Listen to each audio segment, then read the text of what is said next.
బాలీవుడ్ గాయని కనికా కపూర్కు కరోనా సోకడంతో ఆమెను కలిసిన పలువురు సినీ రాజకీయ ప్రముఖులు కలవరం చెందుతున్నారు. ఆమె కుటుంబ సభ్యులు వసుంధర రాజే, ఆమె కుమారుడు దుష్యంత్ సహా పలువురు సినీ రాజకీయ ప్రముఖులు స్వీయ నిర్బంధంలో ఉన్నారు.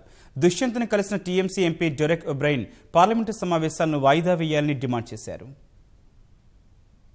బాలీవుడ్ గాయని కనికా కపూర్కు కరోనా సోకినట్లు వైద్యులు నిర్ధారించారు. లండన్ వెళ్లి వచ్చిన విషయాన్ని దాచిపెట్టడంతో పాటు భారీ విందు ఇవ్వడంపై సర్వత్రా విమర్శలు వ్యక్తమవుతున్నాయి. 4 రోజుల పాటు జలుబుతో బాధపడిన ఆమె వైద్యులను సంప్రదించగా కరోనా సోకినట్లు తేలింది. కనికా కపూర్ నివాసముండే అపార్ట్మెంట్లోని వారు భయాందోళన చెందుతున్నారు. తనకు కరోనా ఉందని నిర్ధారణ కావడంపై స్పందించిన గాయని లండన్ నుంచి 10 రోజుల క్రితం స్వదేశానికి తిరిగి వచ్చినప్పుడు విమానాశ్రయంలో కరోనా పరీక్షలు చేసినట్లు పేర్కొంది.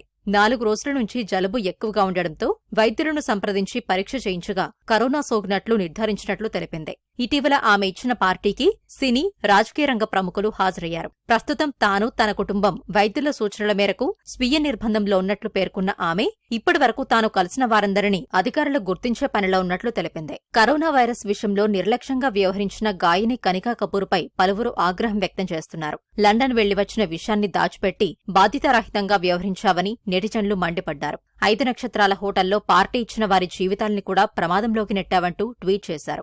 ఈ పార్టీలో పాల్గొన్న రాజస్థాన్ మాజీ సీఎం వసుంధర రాజే, ఆమె కుమారుడు దుష్యంత్ స్వీయ నిర్బంధంలోకి వెళ్లారు. ఈ మేరకు రాజే ట్వీట్ చేశారు. దుష్యంత్ను కలిసిన పలువురు ఎంపీలు, పార్లమెంటు సిబ్బంది ఆందోళన చెందుతున్నారు. పార్లమెంటు స్థాయి సంఘం భేటీలో దుష్యంత్తో కలిసి 2 గంటలు గడిపినట్లు పేర్కొన్న TMC MP Derek O'Brien parliament సమావేశాలు వాయిదా వేయాలని ట్వీట్ చేశారు.